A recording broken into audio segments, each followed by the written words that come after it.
se va a ver que estamos bebiendo Salud. Salud. Oye, no, pero hay que explicar por qué. Cuando yo te conocí, tú ya tenías una obra de poesía publicada, pero yo no tenía ningún libro publicado. Ajá. Los dos somos de Gijón. Correcto. A mí se me nota más que a ti, bastante más. Ajá. Y ahora ya no los solo, dos... Perdona, no solo de Gijón, también del mismo instituto. Exactamente. Bueno, de uno de los... Yo es que pasé por 3. Sí, lo sé.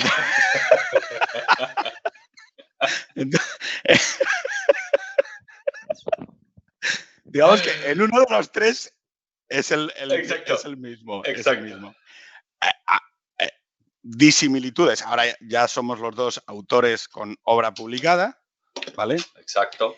Pero es que justo tú has publicado recientemente esto, que ya no es un libro de poesía, que es Los primeros días, que tiene un virus en la portada, con lo cual es la típica cosa bien pensada como para llamar a la acción, ¿no? No da lugar a engaño, ¿no? sobre de qué va, ¿no? O sea, es evidente. Oye, y yo esa he publicado... era la idea del subtítulo también, que fuera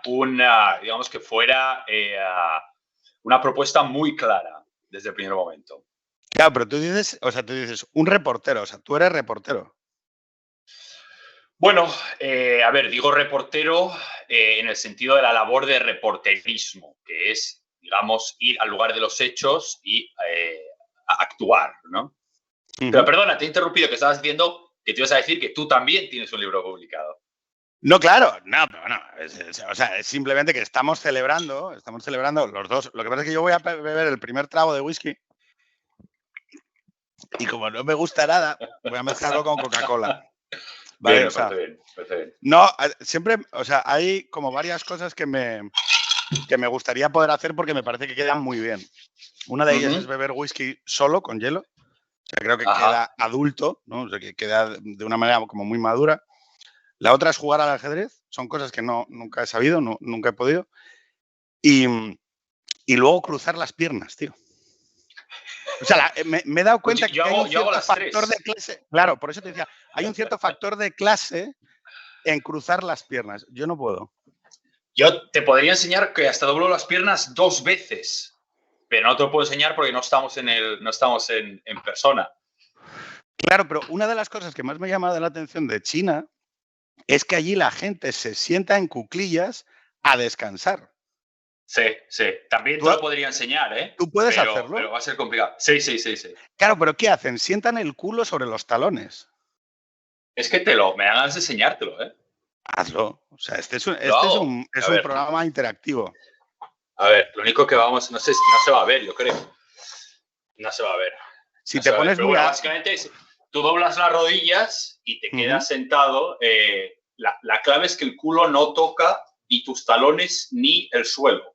Ah, ¿los talones no los toca? No. Pero entonces, ¿cuál es el punto de apoyo? Está todo el peso en las piernas.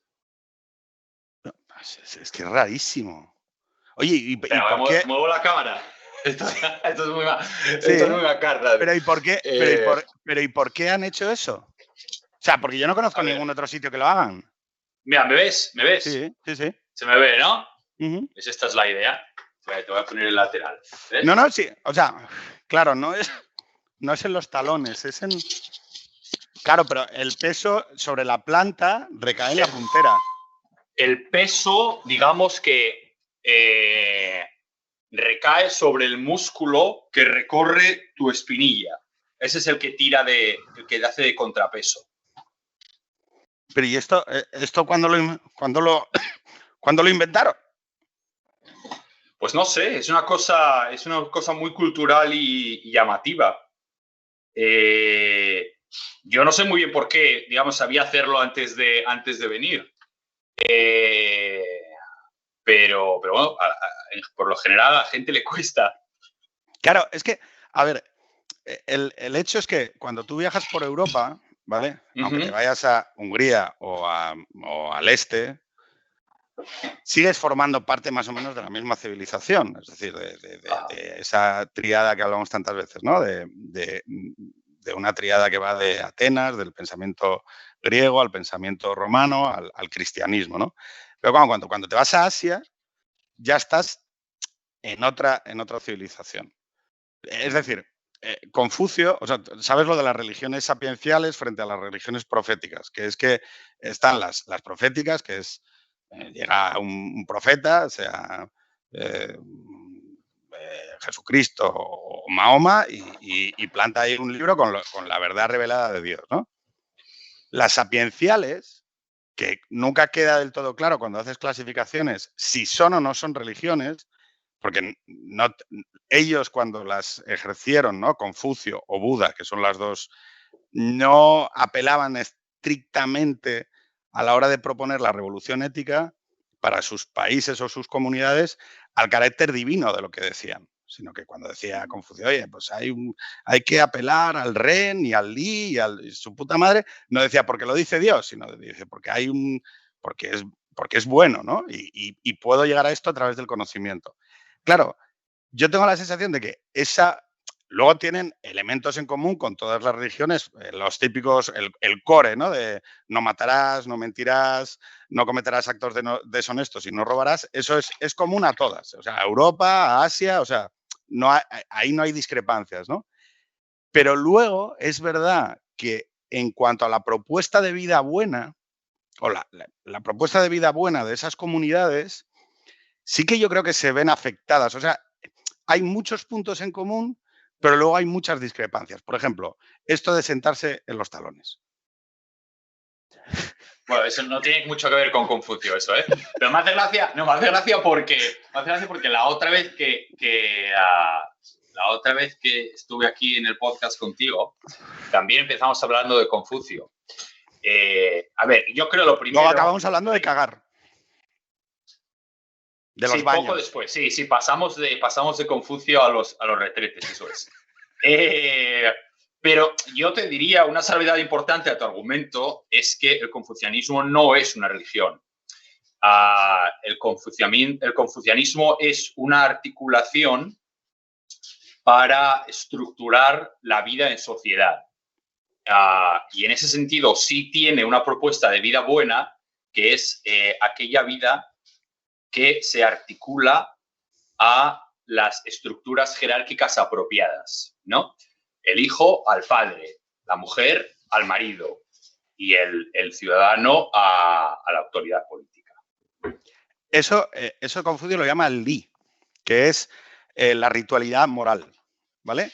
Entonces, el Li, que es la ritualidad moral, que es ese respeto a la tradición, a la costumbre, a tus ancestros, a tus antecesores, a la autoridad dentro de la casa de la que hablas, lo que él también dice es, ojo, pero el Li desprovisto de Ren, que es lo humanitario, el carácter humanitario, es decir, que el Li está muy bien, la observancia del rito está de puta madre, pero tiene que ser humanitaria, ¿vale? Claro, una crisis como el COVID, tú que has podido percibir cómo la gestionó la comunidad, yo no te hablo tanto porque además tenemos como esta fiereza a la hora de tentar siempre al el gobierno chino, ¿no? ¿Qué ha hecho el gobierno chino? No me preocupa tanto lo que ha hecho el gobierno chino, ¿vale? Como cómo reaccionó la comunidad ante un suceso que la ponía en contradicción. Es decir, porque en Europa hemos visto cuál ha sido la reacción, ¿no? Miedo y de alguna manera abandono hacia la acción del Estado. El Estado, autoridad, y luego algunos conatos de contestación, pero leves y minoritarios y siempre muy señalados por la autoridad del poder. En el caso de la sociedad china, ¿tú crees que esa diferente visión construyó una reacción comunitaria diferente? Vale, esa es una pregunta, ¿eh? Es que, yo te diría tío, que sí. A ver, estás en el podcast, ¿sabes? ¿No?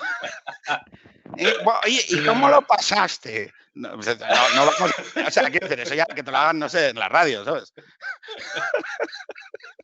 Oye, hablando del podcast, antes de contestar a tu pregunta, no me estoy evadiendo, ¿eh? Pero hay una tontería que te llevo queriendo decir desde hace años y nunca me acuerdo de contártela. Que es que cuando yo empecé a escuchar vuestro podcast, que de hecho yo creo que el primer episodio que escuché fue uno de los primeros con Jorge Bustos hablando de Vox a raíz de la publicación de libro colectivo, ¿te suena? Pues a partir de ese, durante varios episodios, era cuando usabas, ¿no? Lo de cojones o festil. Hombre. Y yo estuve varios episodios diciendo, pensando que era una disyuntiva y pensando, ¿pero qué es festil? Entonces era cojones o festil. Claro, tú decías, ¿qué hay que escoger? ¿O cojones o Exacto. festil? O festil, F-E-S-T-I-L. Así que nada, por fin te lo he podido decir como quería. Y oye, no, pero está muy... Hombre, le añade... Esto me recuerda a cuando ¿sabes que en Estopa hay dos? Entonces, en un reportaje, uno de ellos, el de atrás, el de la guitarrica, contó que había había varias canciones en las que cuando tuvieron que grabar el disco recopilatorio se dieron cuenta de que el de atrás llevaba 5 años cantando palabras diferentes en los conciertos. Entonces, claro, cuando el hermano se puso, tenían el disco original, cuando se puso a, oye, pero tú aquí estás diciendo vecino. Entonces, pero perfecto, o sea, o sea, que tú pensabas, yo pensé que me ibas a hablar... yo pensé que me ibas a hablar de la señora nepalí, pero tú no sé si llegaste a la señora nepalí. Sí, claro que llegué, sí, llegué. ¿Tú ahí con la señora nepalí, con quién te posicionas? ¿Tú como...? ¿Con quién me posiciono? Con la señora nepalí. O sea, yo no puedo evitar sentir cierta simpatía por el sinvergüenza del hijo.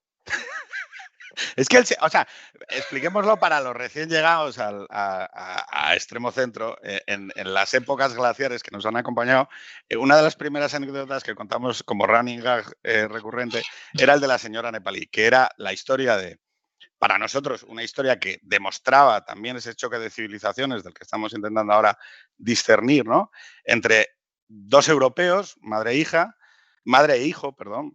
es que lo del hijo tiene el agravante, ¿no?, de la masculinidad. Esto sí que es un nuevo modelo de masculinidad, colega. O sea, entonces, madre e hijo llegaban a un pueblo de Nepal, ¿no? Pedían un té negro, la señora nepalí le ofrecía su té negro de allí, de Nepal y tal, y le decía 500 rupias, ¿no? Y entonces, la madre o el hijo con la madre se quejaban o se quejaron de el excesivo precio que tenía aquel té negro, ¿no? Claro, la reacción de la señora nepalí, quizá excesiva, es perseguirlos ladera abajo con dos maderos, la verdad es que en actitud muy agresiva. Y entonces la imagen que se ve en el vídeo, que cuelga, creo que es de Guardian, es ya la persecución, ¿no? Donde se ve como la madre va pidiendo, sorry, perdón, no offense, no sé qué. Y claro, la señora nepalí persiguiendo. Pero tú has atendido al que es el verdadero protagonista.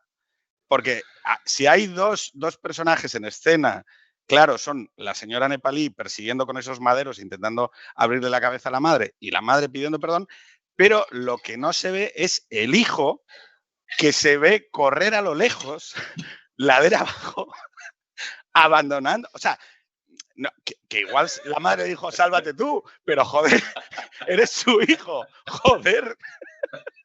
Claro. Nueva masculinidad, ¿no? Rechaza la violencia, tal.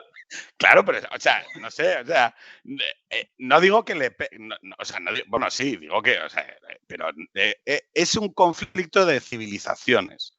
Ahí yo no sé si había confucianismo por parte de la claro, eso te iba a decir, ¿no? Que como hacíais entonces, en el contexto de la pandemia, ¿quién es Occidente, quién es China y quién es el virus? ¿No? No, yo sigo sintiendo simpatía por la señora nepalí. O sea, creo que la señora nepalí, pese a sus formas, estaba haciendo una afirmación. O sea, tú no puedes pedir un té negro a 5.000 metros de altura y quejarte por el precio. Porque todo tu equipamiento de montaña vale más que lo que yo voy a ganar en toda mi vida, ¿no? Yo creo que parte de la gracia de la historia es que no hay puede sentir simpatía por cualquiera de los actores involucrados, ¿no? Más allá de que realmente pruebe la plasticidad de la metáfora como concepto en este caso, ¿no? Pero... ¿Tú por quién sientes más simpatía? ¿Por cómo ha reaccionado ante el virus la sociedad europea, la civilización cristiana o la civilización confuciana? Tú, partiendo de la base de que eres alien en una de ellas, sí, ¿no? Pero sí. ¿Por quién crees que...? Oye, mira, yo, si tengo que opinar en plan así tal, yo creo que esta comunidad reaccionó de manera más consciente. Sí. No, mira, fíjate, eso es importante. Yo creo... A ver, China ha adoptado una posición y una estrategia que es opuesta a la del resto de la comunidad internacional, que es la de, a partir de marzo de 2020, tolerancia cero con el COVID, ¿no? Y bueno, ha puesto en marcha un mecanismo, un protocolo muy exhaustivo, etcétera, ¿no? Y hay un elemento fundamental en las consecuencias de esta estrategia que no se menciona a menudo, que es que China ha salvado millones, cientos y cientos de millones, pero decenas de millones de vidas con esta estrategia, sin duda, ¿no? Es verdad también que esta estrategia tiene importantes componentes ideológicos. Y yo creo que esto se ve de manera muy clara en el hecho de que China haya producido vacunas nacionales, no haya decidido importar vacunas. Alguna decisión que en un primer momento probablemente tendría sentido ante los miedos por la escasez de suministro, etc. Pero una vez que las vacunas internacionales han probado ser más efectivas, el gobierno chino no ha importado esas vacunas. Los acuerdos, por ejemplo, para la producción local, que ni siquiera es la importación directa, es la producción local de la vacuna de BioNTech por una farmacológica que se llama Fosun, lleva más de un año paralizado. Entonces, hay que tener en cuenta que en la estrategia china ha habido, si quieres, demasiada política, por ponerlo así, en oposición a la demasiada poca que ha habido en países como el nuestro. A mí todavía... Estoy concluyendo. Concluyo. A mí, una cosa que todavía como ciudadano me alucina, y viéndolo desde la perspectiva de vivir fuera, es que en países como el nuestro, que han apostado por convivir con el virus, ya sea por incapacidad... Sí, por incapacidad, porque no ha habido... ¿Dónde está el debate social con respecto a, oye, vamos a apostar por estas medidas a cambio de pagar el peaje de X muertes al día? Eso es un debate que no solo se ha hurtado a la sociedad civil, sino que yo creo que es algo más preocupante que no se ha producido. A ver, yo recogiéndote el guante de lo que has dicho respecto de los debates, estoy totalmente de acuerdo. Es decir, pero porque es verdad que estamos viviendo un nuevo proceso político en Europa. No voy a decir en España en concreto para que la gente no crea que es que estoy hablando de tal. Yo creo que en Europa está habiendo una concentración en base a este fenómeno de crisis que lo que está impidiendo es que una de las bases que nosotros tenemos en nuestro modelo de gobierno de nuestras comunidades, que es la posibilidad de contradicción, ¿vale? O sea, es el modelo democrático liberal, vamos a decirlo así, da igual a qué nivel, se basa en el principio de que la ciudadanía puede y debe contradecir al poder. Es decir, que el poder tiene legitimidad, pero una parte de su legitimidad procede de ese establecimiento de la contradicción hacia el poder. Claro, en nuestro modelo de gobierno, tú dirás, ¿de dónde nace eso? Bueno, eso nace, el cristianismo aporta una dignidad innata en el ser humano, ¿vale? Que no se somete a ningún principio, ¿vale? Es decir, todo hombre importa. Todo hombre es mi hermano, ¿no? Y por lo tanto no hay una autoridad superior, no hay un principio superior que respetar la dignidad del otro. Y eso hace que nuestros modelos de gobierno tengan que asumir, porque si no están condenados, como decía Tocqueville, a un proceso de revolución constante, es decir, el derrocamiento constante de la autoridad gubernamental en los procesos europeos. Nace de esa visión, ¿no? Mientras que siempre parece, y esto igual es una visión muy superficial, ¿no?, que en el mundo asiático, chino civilización, esa estatal civilización china, lo que siempre se pone como criterio superior es el utilitarismo comunitario. Claro, tú en el momento en el que, como está pasando en Europa, cualquier persona que emita un criterio distinto al del Estado es tachado, bueno, ya hasta el hecho de desgastar la palabra negacionista. El otro día salió un paisano, un profesor honorario en una comisión de investigación diciendo, oiga, mire, las vacunas no son vacunas en sentido estricto, son fármacos. El pasaporte COVID ha sido un exceso porque las vacunas fármaco no impiden la transmisibilidad del virus y luego habría que ofrecer más información y rendición de cuentas sobre los beneficios que están alcanzando las farmacéuticas en todo este proceso y si están impulsando de alguna manera un exceso de vacunas por encima del óptimo y automáticamente a esta persona se le somete dentro del espacio público a un proceso de demolición para, no sé, ese criterio de opinión considerarlo incivil, ¿no?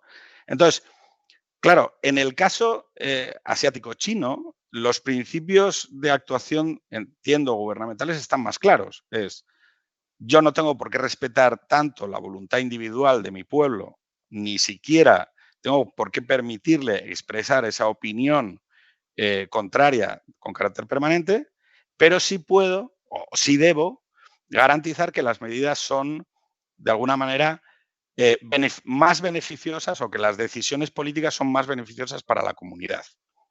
Entonces, ese diferente proceso de construcción de la decisión política, yo creo que permite, en un caso que en China quede más claro cuál es el criterio por el que se guía la acción política del gobierno, y en el caso europeo estamos teniendo problemas a la hora de afrontar esos debates porque no estamos acostumbrados a hablar en esos términos de, bueno, utilitaristas, ¿no? Es decir, oye, mira, yo voy a asumir que se me van a morir 5.000 viejos, pero que eso es mejor en términos comunitarios que parar la economía o nosotros, o sea, como sociedad, no estamos dispuestos a reconocer abiertamente esos debates y cada vez que los abordamos, no solo con el COVID, sino incluso con situaciones hospitalarias o demás, nos cuesta mucho. Cuando el ejemplo paradigmático, que no sé si lo recordarás, es cuando en urgencias en España hubo que hacer triajes.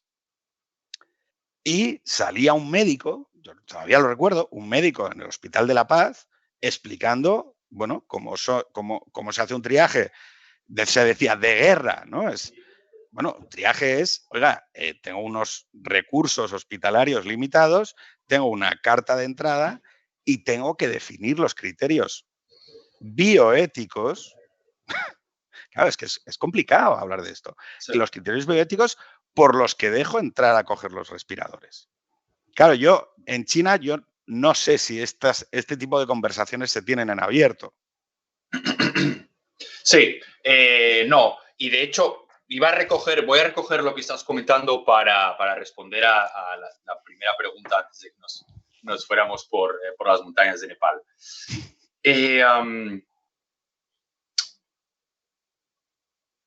O sea, digamos, tú estabas hablando del contexto civilización a la hora de construir una sociedad y cómo eso, digamos, crea escenarios marcadamente diferentes. Y yo creo que aquí en China obviamente sucede eso, ¿no? Y mi tesis es que el individualismo no existe.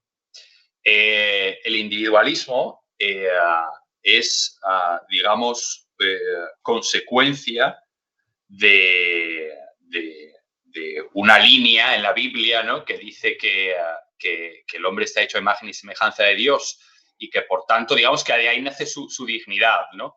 Y luego eso es algo que encuentra una articulación política en la tradición griega, más adelante en la Ilustración, y digamos que sin ese recorrido la idea de la autonomía del individuo no tiene sentido, ¿no? Tampoco la idea de democracia, claro. Entonces, en ese sentido, la sociedad china es una sociedad en oposición al individualismo colectivista, ¿no? lo cual es además una tendencia acrecentada en gran medida a consecuencia de tener un gobierno autoritario desde hace más de 70 años. Yo creo que pero el nosotros individuo... podemos definir... Concluyo. Sí, sí. Mira como conoces el podcast, ¿eh? O sea, no me... Pero, ¿cómo se puede definir un régimen de una sociedad colectivista como autoritario si no existe el concepto previo de democracia e individuo? Claro, o sea, no, efectivamente, digamos, eso lo estamos haciendo desde la articulación verbal nuestra, ¿no? Desde que entendemos que eso existe, ¿no? Y luego, además, lo que te iba a decir antes es que yo realmente creo, o sea, que no existe el individuo, y la traducción práctica de eso es que en realidad lo que no existe es el otro. El otro solo existe como proveedor de servicios, aún más en una sociedad cuyas posibilidades comerciales están exacerbadas por la digitalización. Yo suelo poner, hablando de esto, el ejemplo del tráfico. No sé si quizá hayamos hablado de esto, no lo sé, pero digamos que es para mí el ejemplo paradigmático. Cuando yo era crío, iba en el coche con mis padres, a mí me llamaba la atención cuando llegábamos a un cruce en que no había señalización, que mi padre se paraba cuando había otra persona y le dejaba pasar, ¿no? Y además le hacía el gesto con la mano de que le dejaba pasar. Y para mí, desde mi mentalidad infantil, a mí eso me sorprendía, ¿eh? Oye, porque si tú puedes pasar, incluso si tienes la legitimidad de pasar, ¿por qué no vas a pasar, ¿no? Bien, no pasar supone poner de manera simbólica al otro por encima de ti, ¿no? O en este caso, por delante. ¿Qué pasa cuando una postura cívica, digamos, ¿no? Entonces, ¿qué pasa cuando tú trasladas ese comportamiento a las calles de una ciudad como Pekín, por ejemplo? Pasa que no pasarás nunca, porque no pasará un coche, pasarán decenas, ¿no? Y ninguno te dejará pasar a ti. ¿Por qué? Y eso conecta con lo que comentábamos antes. Porque aquí el individuo no se enfrenta a otros individuos. El individuo se enfrenta a la masa de una sociedad colectivista. Y es una masa en la que si el individuo no se defiende por sí mismo, le va a aplastar. Entonces, lo que esto genera es un estímulo viciado en el que, para asegurarte, digamos, tu lugar en el sistema o tu lugar en el tráfico, tienes que actuar de una manera mucho más egoísta.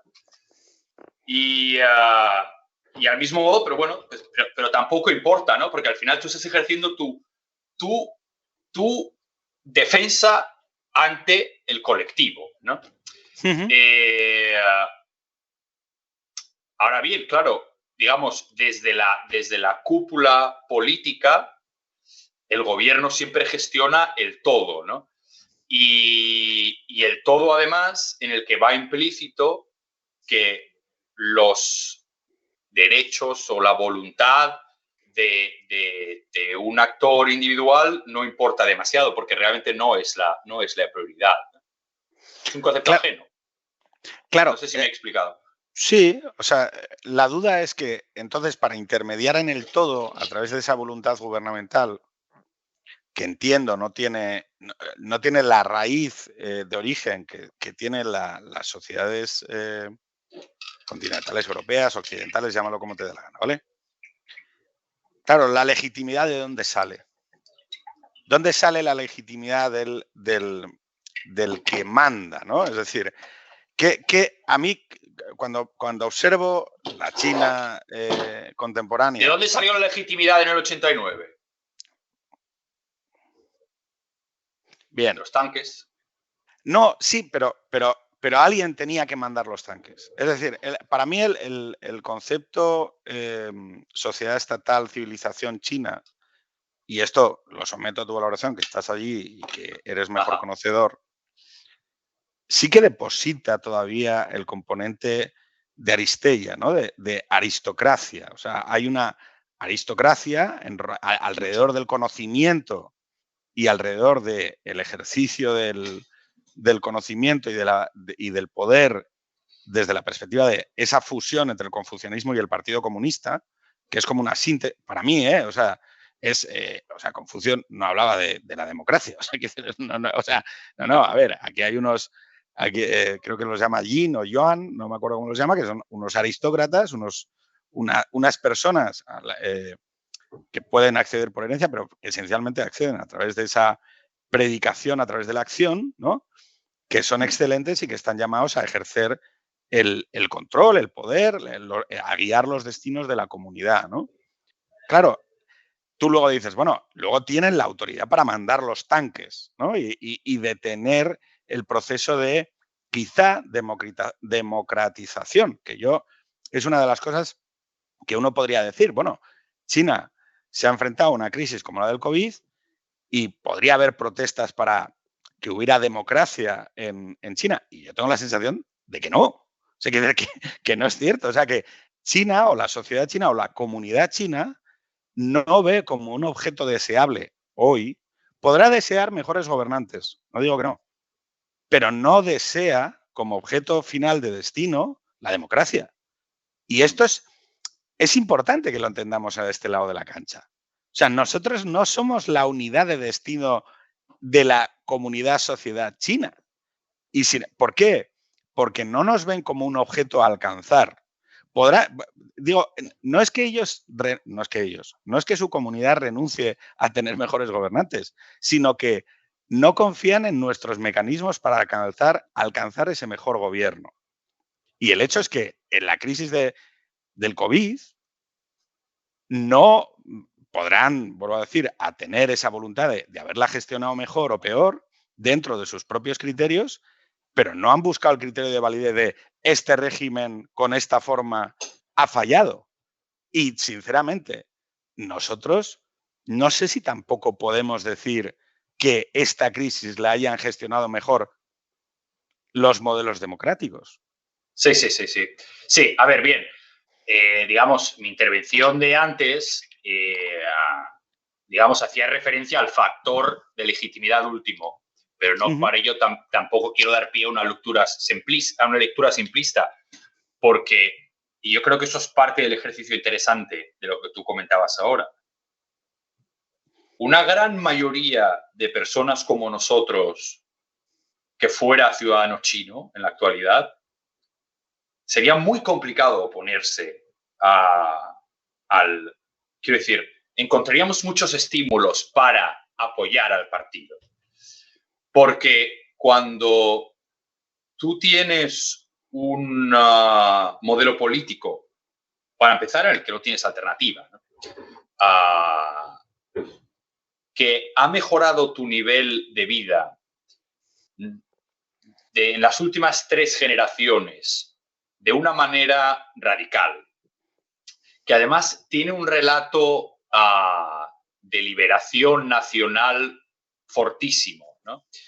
Yo lo vi, por ejemplo, cuando estaba en Tiananmen, en la manifestación del centenario, en la celebración del centenario del partido, que había una energía, ¿no? de un pueblo que realmente acudía a su cita con la historia. Eso es innegable, ¿no?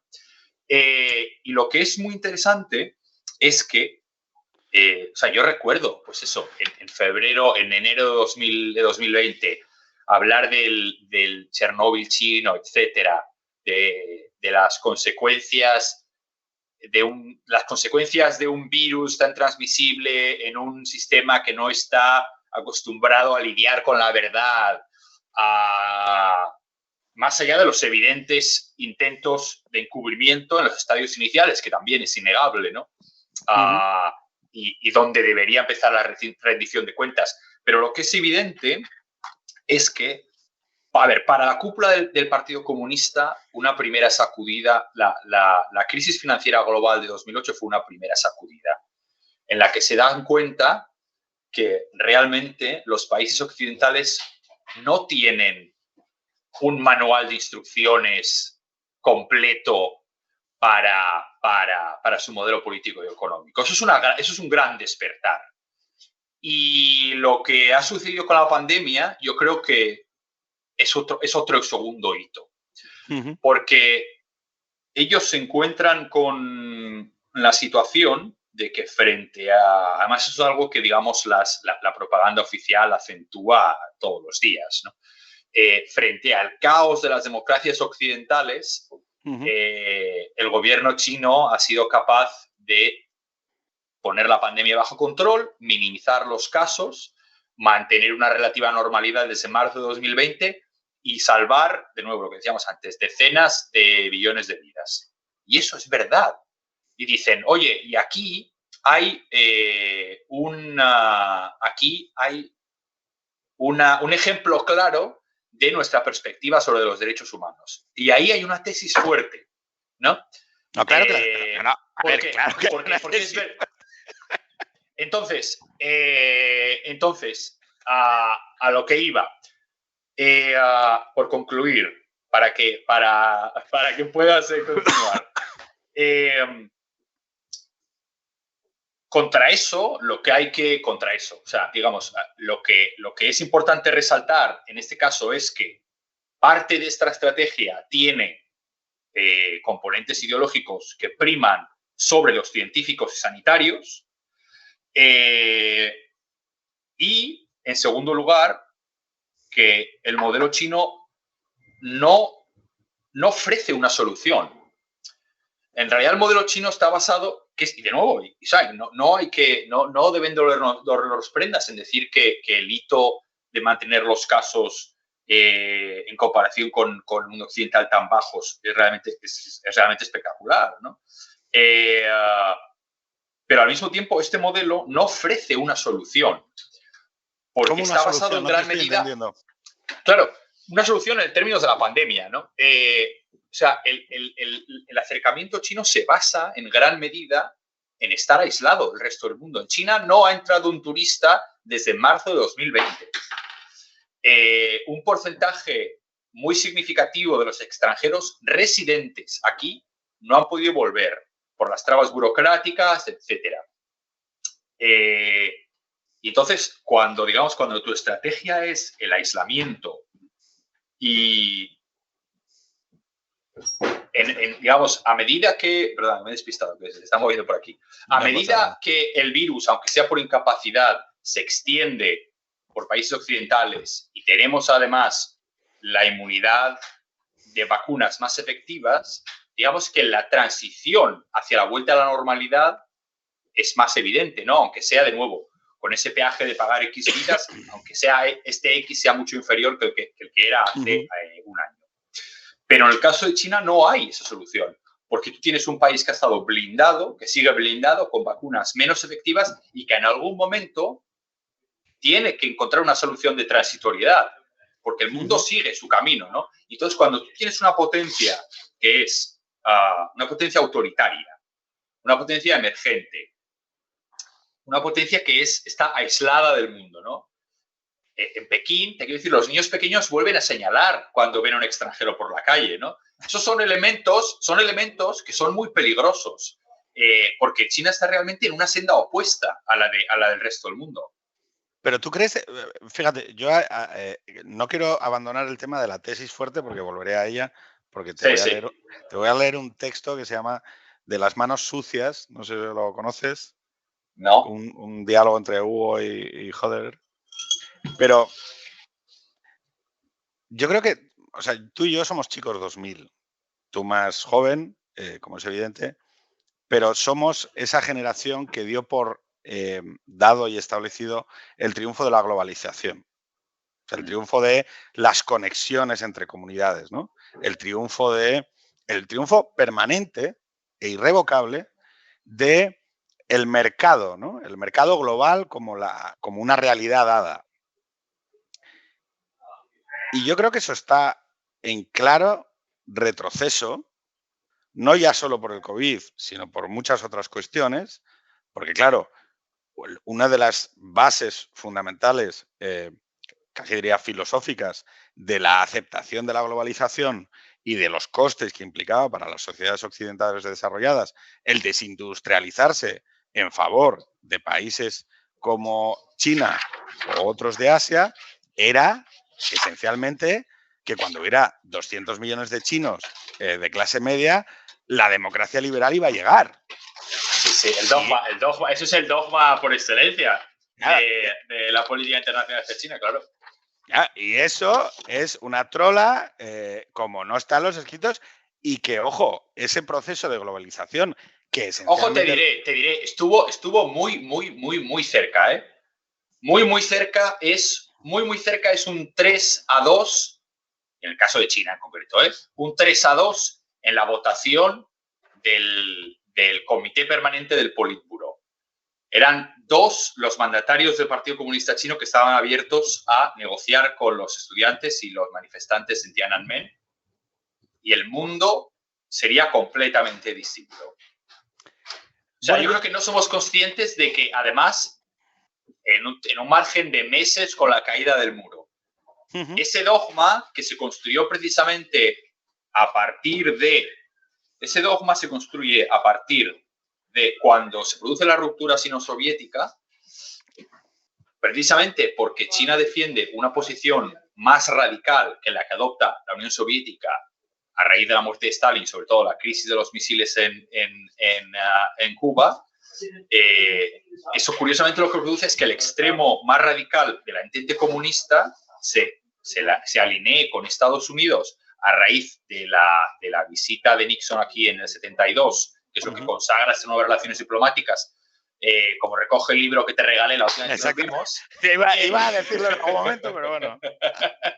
Entonces, ahí es cuando se crea ese dogma de si involucramos a China en la comunidad internacional y el tejido económico, digamos, esa tesis liberal llevará a una liberación política. Y estuvo realmente muy cerca en los 90, muy cerca. Lo que pasa es que estuvo no lo suficientemente cerca y ahora el péndulo va de vuelta. Claro, es que yo o sea, no dudo. Perdón. Y otra cosa más. Has visto que ya cómo manejo el lenguaje de tu podcast, ¿eh? ¿Me dejas concluir? Eso. No, te voy a decir, fíjate, para decir una cosa todavía un poco más polémica. Yo creo que la administración Trump, si por algo pasará a la historia como su mayor éxito, se puede decir que ha sido llevar la relación con China a la confrontación explícita y abierta. Claro. A ver, es que, por eso lo digo, es que, mira, en Occidente, sorprendentemente, se supone que tenemos ese principio de contradicción al poder, ¿no? Yo tengo derecho a hablar. Tengo derecho a hablar porque hay una dignidad innata y, por lo tanto, de ahí se deriva la libertad de expresión, la libertad de prensa, el hecho de poder publicar y contrastar lo que el poder me dice, ¿no? Es decir, elementos que ya me permitían, ya no son... O sea, las verdades establecidas deben ser puestas bajo la lupa, ¿no? Y eso cumple una función social dentro de nuestros equilibrios. Sorprendentemente, hay principios de la globalización y principios liberales que son tratados como absolutos dogmas irrevocables. Yo ayer estaba hablando con un amigo y le estaba diciendo, oye, yo todavía estoy esperando una cuarta de ABC o una cuarta del Mundo diciendo, oye, chicos, a la derecha española, que la globalización se ha acabado, que la globalización como proceso dado está finalizado y que las relaciones hoy, dentro del mundo en el que vivimos, son otras. Y sin embargo, veo a la gente muy poco abierta a pensar que nos hemos desplazado hacia otro tipo de equilibrios y hacia otro tipo de destinos, que para mí ese es el gran dilema de lo que ha permitido el COVID o la cuestión de la crisis del COVID, es pensar que quizá ya no nos vamos a relacionar con el resto del mundo desde una relación de supeditación. Es decir, es muy dudoso que Europa siga manteniendo un faro ante el resto de comunidades nacionales, como decir, bueno, que nosotros somos a lo que la gente aspira a parecerse, o no. Es decir, yo hoy tengo que decir que creo que si en China hubo un momento en el que eso pudo suceder, hoy estamos extraordinariamente lejos. Y no solo eso, sino que nuestras propias sociedades occidentales están concentrando en sus gobiernos procesos, formas y maneras que, bueno, vamos a decir así, debilitan a algunos consensos que se establecían desde hace 60 años, ¿no? Entonces, claro, tienes que mandar callar, ¿no? Si no les pego yo el toque desde aquí. Dale, dale, no te preocupes.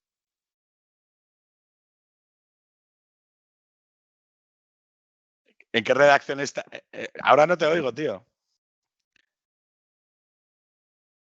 ¿Hola? A ver, habla tú. No te oigo. Hola, hola, hola. Ya está, Ahora, sí, ahora. ¿no? Sí, ahora. No, perdona, que me está... No, Hay que poner orden. Hay que poner un poco de orden. Entonces, ¿en qué redacción estás?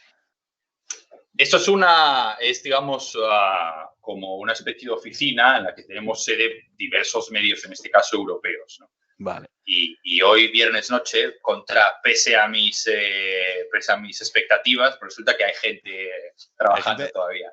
Está bien. No, para que luego digan de los corresponsales. Bueno, los corresponsales viven como Perry, pero bueno. Oye, no, antes de pasar a la última parte en la que vamos a hablar de poesía china, de kintsugi y de un montón de cosas que tienen más que ver con lo personal y con lo cultural, ¿vale? Sí me gustaría volver a la pregunta que hiciste sobre la tesis fuerte. Sí.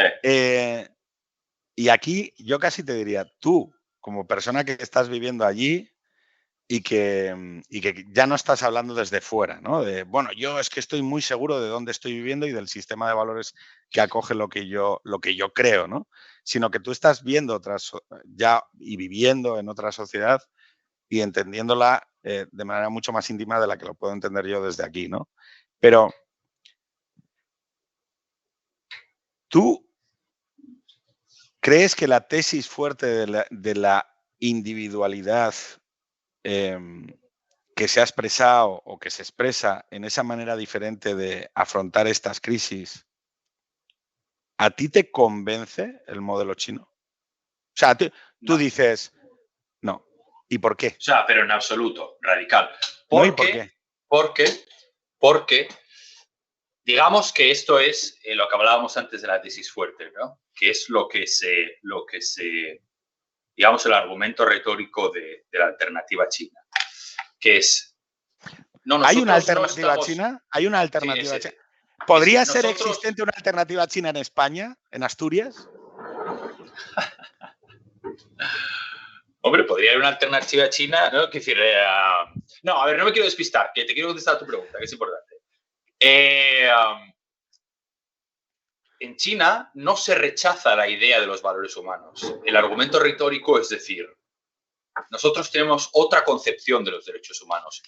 Nosotros no creemos, o para nosotros la dimensión política, digamos, hay un corpus académico alrededor de esto, la dimensión política de los derechos humanos es secundario.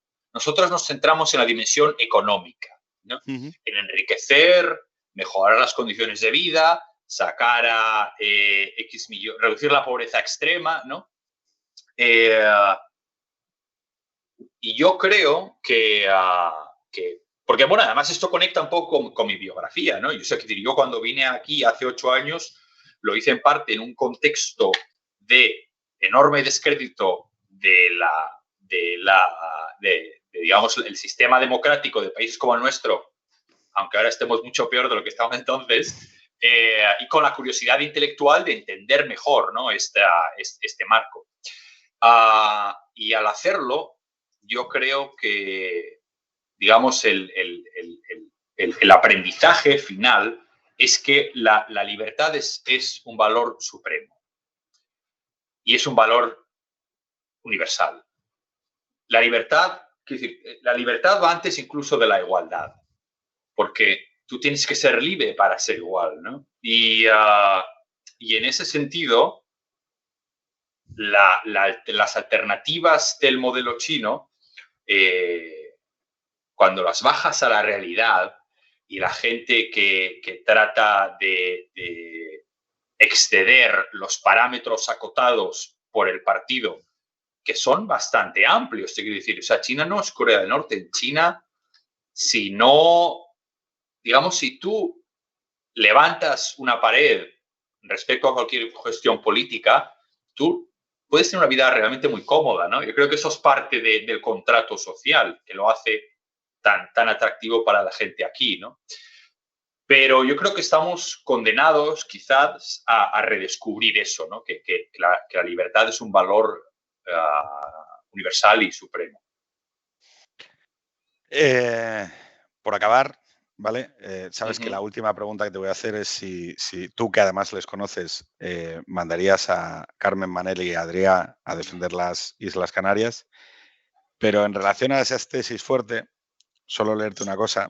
Ese diálogo entre Hodder y Hugo, Hodder cree en la causa, ¿no? Y dice, ¿y por qué habría de creerlos? ¿Acaso me quieren ellos a mí? En referencia a los hombres, entre la dialéctica entre la causa y los hombres, ¿no? Y Hodder dice sobre los hombres, yo los quiero por lo que son, con todas sus porquerías y todos sus vicios. Quiero sus voces y sus manos calientes y su piel, la más desnuda de todas las pieles, y su mirada inquieta y la lucha desesperada que cada uno a su vez riñe con la muerte y con la angustia. Y dice, para mí sí cuenta un hombre de más o un hombre de menos en el mundo. Cuando hablamos de la libertad, muchas veces nosotros tendemos a hablar de nuestra libertad. Pero en realidad cuando hablamos de la libertad, tenemos que hablar de la libertad imperfecta de esos hombres con las manos sucias y la piel caliente que tienen que tener derecho a equivocarse. Porque la libertad es esencialmente el derecho a cometer errores. Jaime, ¿mandarías a mis hijos a defender con su piel caliente y sus manos sucias las Islas Canarias? ¿A defender a las Islas Canarias de quién? De una invasión. Cualquiera. Contéstame. ¿Mandarías No, sí, a Carmen con un ZME a defender las Islas Canarias? Sí. Y más desde que estás en China, ¿no? No, porque aunque suene también anticuado, y en eso también es algo en lo que estamos, que compartimos con China, la unidad territorial es un principio político también. Y nos lo van a decir a los asturianos. Jaime, un verdadero placer. Oye, y yo recomiendo, que siempre lo recomiendo, al final del capítulo, los primeros días, un reportero atrapado en Wuhan, ¿vale? Camarada, un abrazo. Un abrazo fuerte. Adiós. Chao.